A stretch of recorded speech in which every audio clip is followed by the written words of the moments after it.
열왕기하 20장에 있는 말씀을 가지고 눈물의 기도 이와 같은 제목으로 함께 말씀의 은혜를 나누기 원합니다. 제목을 한번 따라해 주시기 바랍니다. 눈물의 기도. 눈물의 기도. 인생을 고난의 바다라고 부릅니다.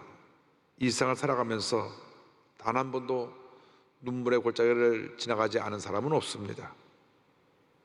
누구나 크고 작은 고난을 경험하는 것입니다. 독일의 정치가요, 과학자요, 철학자요,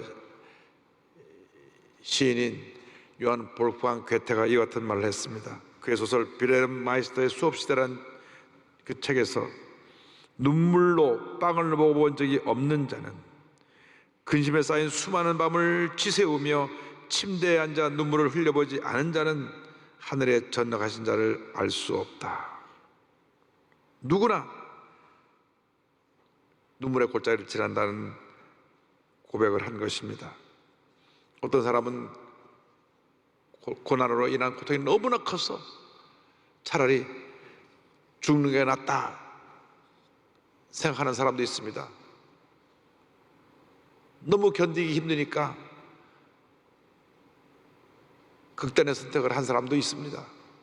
그러나 그 어떤 고난이라고 하도 아무리 우리를 힘들게 하고 어렵게 해도 절대로 인생을 포기하면 안 됩니다.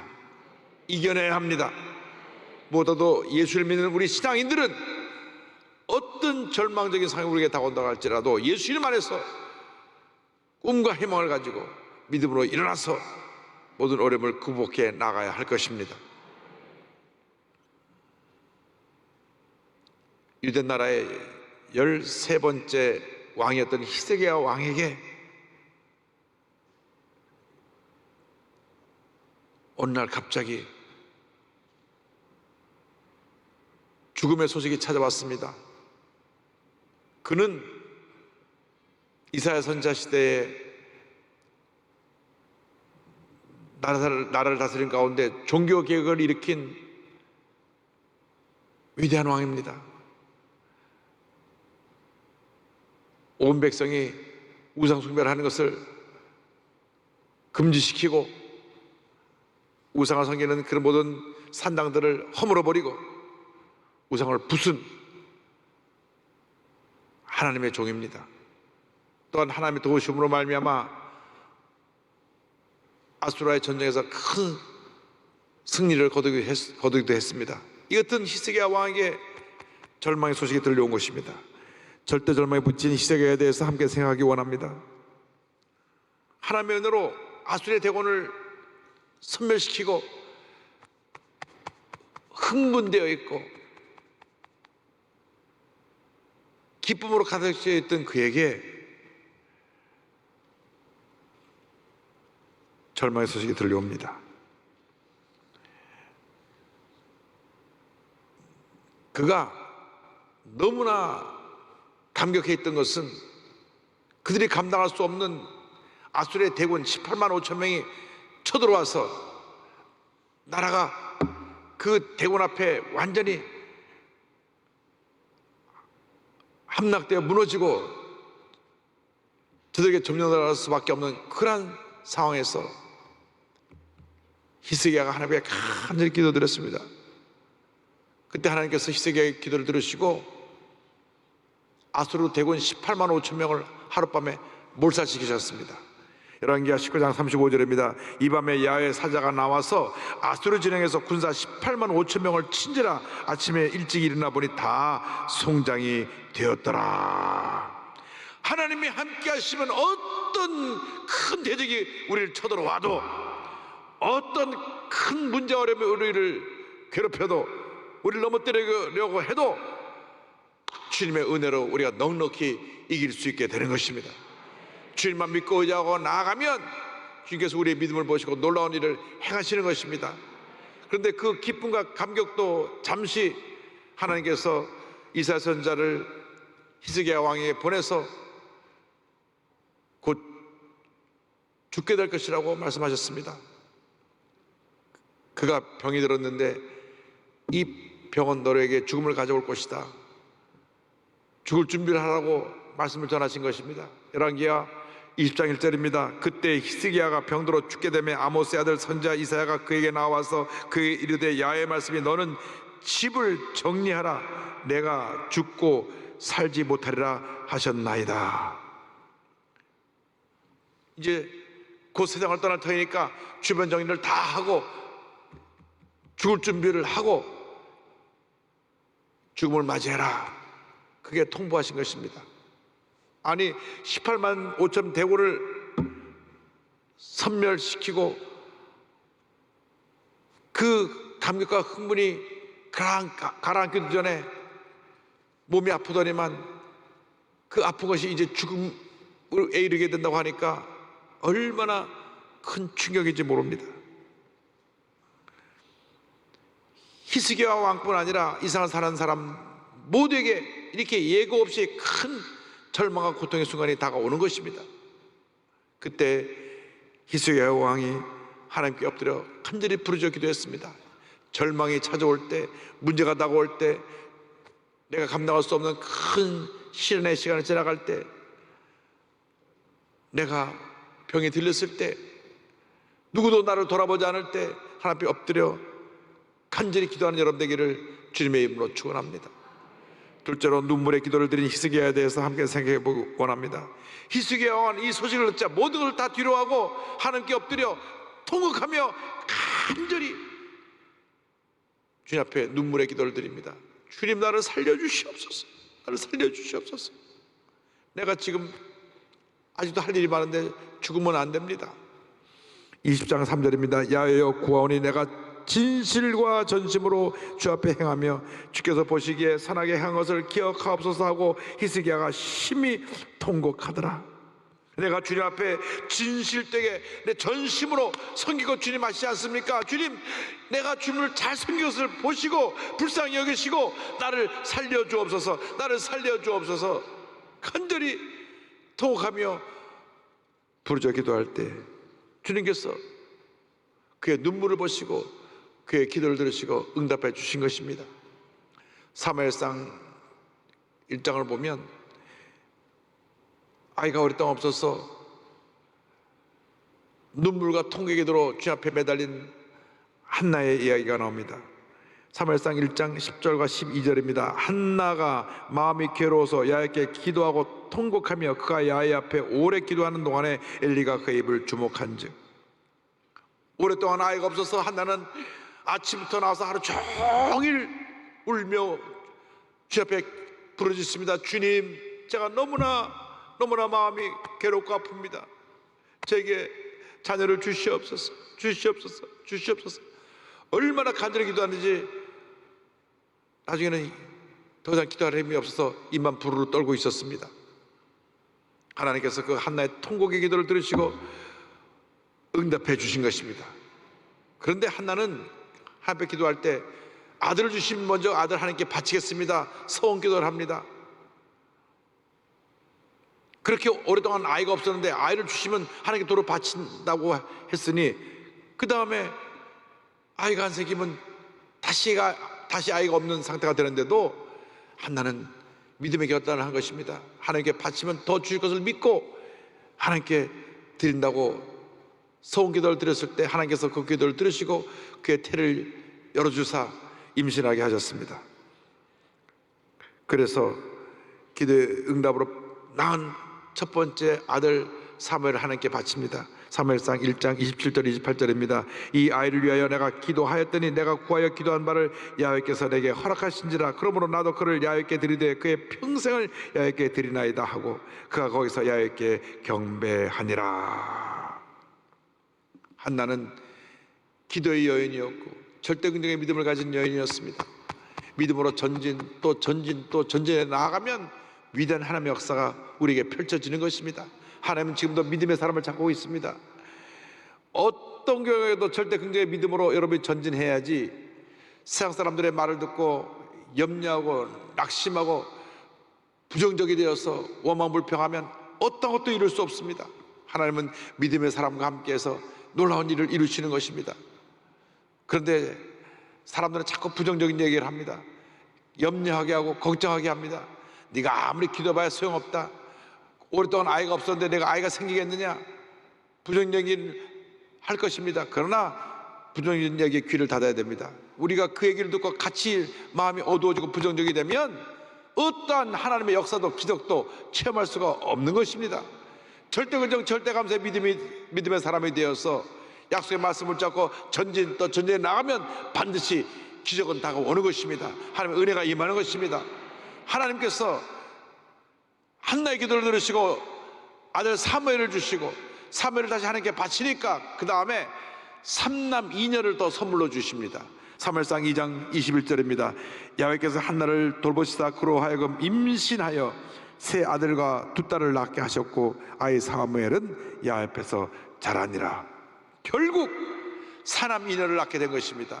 아이가 없어서 그렇게 오랫동안 기도했는데 믿음으로 기도하고 주님께 매달리니까 그 통곡의 기도를 들으시고 그 눈물을 보시고 응답해 주셔서 이 같은 놀라운 축복을 주셨습니다. 하나님께서는 주의 백성들의 눈물의 기도를 귀히 여기시고 그 기도를 들으시고 응답해 주시는 것입니다. 시편 39편 12절입니다. 야훼여 나의 기도를 들으시며 나의 부르짖음에 귀를 기울이소서. 내가 눈물을 흘릴 때 잠잠하지 마옵소서. 아무리 힘들고 어려운 일이 있어도 낙심하여 포기하지 말고 손을 놓지 말고 주님께 엎드려 부르짖어 기도하고 또 기도하고 또 기도하고 또 기도하는 여러분 되기를 바랍니다. 오늘날 우리가 잃어버린 것이 바로 이 눈물의 기도를 잃어버렸습니다. 간절함을 잃어버렸습니다. 믿음을 잃어버리고 내 뜻과 내 고집대로 살아왔기 때문에 많은 문제에서 헤어나지 못하고 있는 것입니다. 코로나19를 통과하면서 우리가 다시 기도를 회복해야 됩니다. 우리의 믿음의 모습을 회복해야 됩니다. 절대근정 절대감사로 무장해야 되는 것입니다. 누가 부정적인 얘기를 하더라도 거기에 귀를 기울이고 흔들리지 말고 절대근정 절대감사로 전진에 나가면 기적을 체험하게 될 것입니다. 하나님께서 히스기야 왕의 눈물의 기도를 보시고 그 기도를 들으시고 응답해 주셔서 그의 생명을 15년이나 연장시켜 주셨습니다. 할렐루야. 열왕기하 20장 5절 6절입니다. 너는 돌아가서 내 백성의 주권자 히스기야에게 이르기를 왕의 주상 다윗의 하나님 야훼의 말씀이 내가 내 기도를 들었고 내 눈물을 보았노라. 내가 너를 낫게 하리니 내가 3일 만에 야훼의 성전에 올라가겠고 내가 내 날에 15년을 더할 것이며 내가 너와 이 성을 아수르 왕의 손에서 구원하고 내가 나를 위하여 또 내 종 다윗을 위함으로 이 성을 보호하리라 하셨다 하라 하셨더라. 할렐루야. 하나님 말씀하셨습니다. 내가 내 기도를 들었고 내 눈물을 보았노라. 내 눈물을 보았노라. 내 눈물을 보았노라. 우리의 눈에서 눈물이 사라진 지 오래입니다.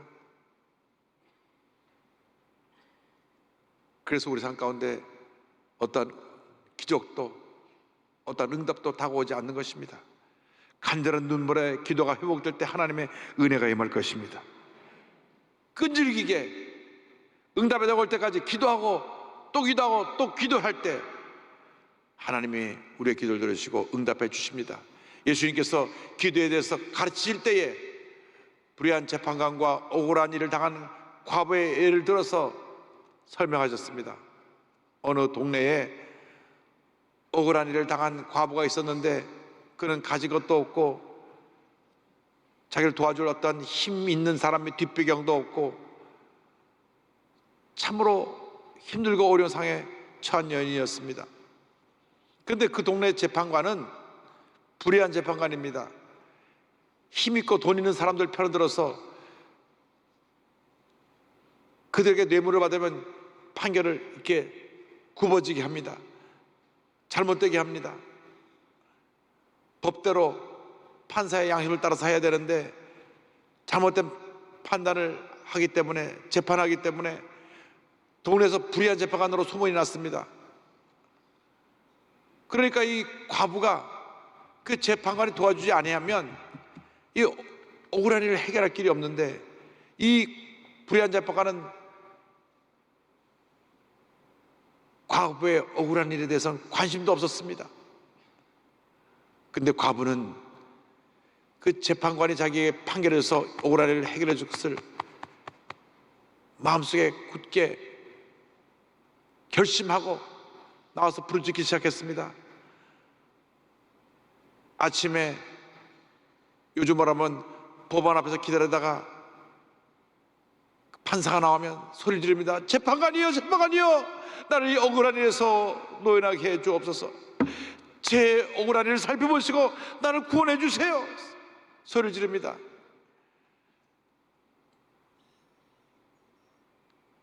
저녁 때 퇴근하려고 하는데 나가보니까 또 그 여인이 하루 종일 기다리겠다 소리칩니다. 재판관이여, 제발 나의 억울한 일을 해결하여 주옵소서.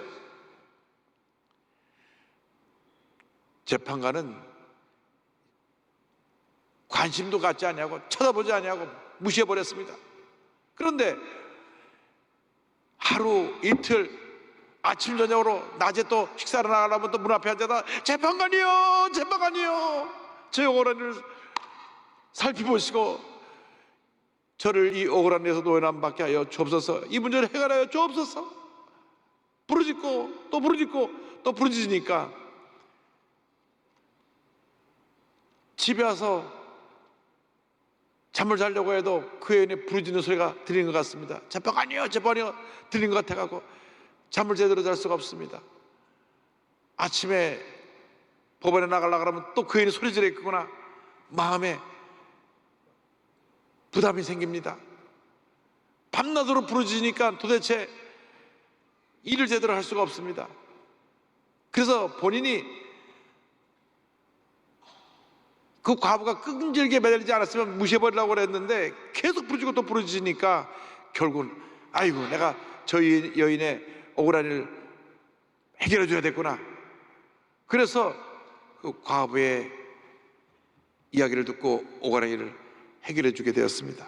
그 이야기를 하시면서 주님 말씀하셨습니다. 누가복음 18장 5절로 8절입니다. 이 과부가 나를 번거롭게 하니 내가 그 원한을 풀어주리라. 그렇지 않으면 늘 와서 나를 괴롭히리라 하리라 하였느니라.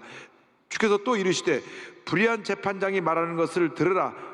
하물며 하나님께서 그 밤낮 부르짖는 택하신 자들의 원한을 풀어주지 아니하시겠느냐. 그들에게 오래 참으시겠느냐. 내가 너에게 이르노니 속히 그 원한을 풀어주시리라. 그러나 인자가 올 때 세상에서 믿음을 보겠느냐 하시니라. 하나님께서 밤낮 부르짖어 기도하는 주님의 백성들의 기도를 듣지 아니하시겠느냐. 주님 말씀하셨습니다. 우리 하나님은 참으로 좋으신 하나님이십니다. 우리 기도에 응답하시는 하나님이십니다. 그런데 성경을 보니까 이 세상에서 믿음을 보겠다고 말씀하십니다. 믿음의 기도가 기적을 가져오는 것입니다. 믿음을 가지고 기도하고 또 기도하고 또 기도하고 또 기도하면 반드시 응답이 다가오는 것입니다. 근데 성경을 보니까 이사야 선지자가 무화과 반죽을 가져다가 히스기야 왕의 상체 위에 놓으니 나았다, 이렇게 기록되어 있습니다. 열왕기하 20장 7절입니다. 이사야가 이르되 무화과 반죽을 가져오라 하매 무리가 가져다가 그 상체에 놓으니 나으니라. 하나님께서 병을 고치시는데 기적적으로 병을 고치기도 하지만 이렇게 병을 고치는 방법 가운데 하나님의 도구로서 의사도 사용하시고 약도 사용하시고 이와 같은 우리에게 주신 이 모든 의료 시스템을 통해서도 역사하시는 것을 말씀하고 있는 것입니다. 코로나19가 막 확산되어 가는데 기도만 해서 이 코로나19가 멈추는 것이 아니라 백신도 만들어내고 치료제도 만들어내서 속히 이 코로나를 잡아야 되는 것입니다. 여러분, 이를 위해서 기도 많이 해주시기 바랍니다. 기도도 많이 하고 또 의료진들이 또 수고하고 또 지금 이 백신을 만들어내는 제약업체 종사하는 분들에게 하나님 은혜 주셔서 속히 백신이 개발되고 치료제가 개발되어 전 세계적으로 2천만이 넘어가서 지금 절망 가운데 있는 많은 사람들에게 큰 희망이, 치료의 은혜가 임하기를 주님으로 축원합니다. 고난을 극복하기 위해서 우리에게 꼭 필요한 것이 믿음의 기도입니다. 믿음의 기도가 기적을 가져옵니다. 야고보서 5장 15절입니다. 믿음의 기도는 병든 자를 구원하리니 주께서 그를 일으키시리라. 혹시 죄를 범하였을지라도 사하심을 받으리라. 믿음의 기도를 드리는 여러분 되기를 바랍니다. 들으실까 안 들으실까 의심하는 기도는 응답되지 않습니다. 마음에 믿음을 가지고 결단하고 응답이 올 때까지 기도하고 또 기도하고 또 기도하고 또 기도하고 또 기도하면 반드시 주님의 때 기적은 찾아오는 것입니다. 우리에게 임하게 되는 것입니다. 최성규 아나운서, 이분은 KBS, SBS에서 전국 노래자랑 무엇인지 물어보세요, 생방송 행복찾기 등 그 유명한 프로그램의 진행자였습니다. 지금은 CTS TV에 내가 매일 기쁘게 이 진행자로 많은 사람에게 은혜를 끼치고 있는데, 원은 근래 그는 철저한 불교 신자였습니다. 온 집안이 불교를 믿는 그런 집안이었습니다. 그런데 평생 하나님과는 상관없이 살아가던 그에게 큰 고난이 다가왔습니다. 1992년 9월 26일 당시 그 생방송 행복찾기 방송을 진행하고 있었는데, 진행을 마치고 나오는데 후배 아나운서가 쪽지를 줍니다. 쪽지를 받아 보니까 딸 교통사고 생명이독 강남 성심병원 응급실 이렇게 적혀 있습니다. 길에서 놀고 있던 3살 난 딸이 그 2.5톤 트럭이 후진하면서 아이를 못 봤어요. 치고 넘어간 것입니다. 뭐가 덜컹하니까 뭐가 거기 뭐 장애물인가 보다 하고 이분이 멈췄어야 되는데 계속 차를 움직였어요. 또 차가 한 번 더 넘어갔습니다. 2.5톤 트럭이 아이를 2번이나 넘어간 것입니다. 그래서 급히 병원 응급실로 실려갔는데 의식을 잃고 숨이 끊어지고 말았습니다. 그쪽 저를 보고 병원까지 가는데 교통체증으로 그날따라 차가 막혀서 약 1시간이 걸렸습니다. 그 차 안에서 한 번도 불러보지 못한 하나님을 부르면서 주님의 도우심을 간구합니다. 하나님, 정말 당신이 살아계시다면 우리 딸 한 번만 살려주세요. 제가 죄인입니다. 제가 잘못했습니다. 저를 데려가시고 우리 딸을 살려주세요. 우리 딸 한 번만 살려주시면 당신이 시키는 거 다 하겠습니다. 간절히 기도하고 병원에 갔는데 이미 병원에서는 아이에게 흰천을 덮어두었습니다. 흰천을 걷어내고 아이를 끌어안고 울면서 부르짖었습니다. 혜원아. 그 혜원이가 그 딸아이 이름인데, 내가 세상에서 제일 좋아하는 아빠가 왔는데 일어나 봐, 일어나 봐. 미안해, 너를 지켜주지 못해서 미안하고 차가 너무 많이 막혀서 빨리 오지 못해 미안해. 혜원아, 이거 내 침대 가는데 왜 여기서 자고 있어? 집에 가자. 이렇게 울부짖으며 아이를 안고 1시간 동안 혜원아 일어나 일어나 일어나 일어나 하는데 아이 몸이 따뜻해지기 시작했습니다. 여러분, 그 사람이 이제 숨을 골 때 보면 먼저 몸이 싸늘하게 식어요. 아주 얼음장처럼 차집니다. 근데 몸이 따뜻하게 시작하더니 아이가 목에서 뭐가 킥킥거리는 것 같아서 뭐 입을 열어보니까 검붉은 핏덩어리 확 하고 토해냅니다. 휴 하는데 아이 호흡이 돌아온 것입니다. 죽었던 아이가 깨어난 것입니다.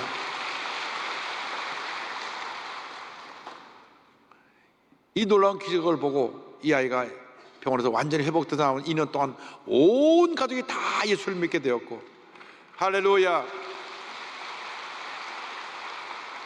본인은 기독교 TV에서 진행자로 쓰임을 받고 있는 것입니다. 그는 고백합니다. 하나님께서 태초부터 나를 사랑하셔서 나를 통해서 하실 일을 위해 이 모든 일을 계획하셨다는 사실을, 우연히 하나님을 부르짖은 것이 아니었음을 깨달았습니다. 지금 이렇게 CTS에서 내가 매일 기쁘게를 진행하고 간증하는 사람으로 세우셨다는 사실이 모두 하나님의 계획하심이었다는 것을 깨닫고 감사합니다. 할렐루야. 주님 은혜 가운데 기도는 응답되는 것입니다. 특별히 믿음의 기도가 시속한 응답을 가져오는 것입니다. 거룩한 꿈과 소원을 가지고 절대 긍정, 절대 감사의 믿음으로 기도할 때 응답은 다가옵니다. 어떤 문제가 있습니까? 어떤 어려움이 있습니까? 어떤 절망에 처했습니까? 여러분 마음 가운데 거룩한 꿈을 갖고 응답이 다가올 때까지 기도하고 또 기도하고 또 기도하고 또 기도해서 다 주님의 기적을 체험하는 여러분 모두가 되기를 바랍니다.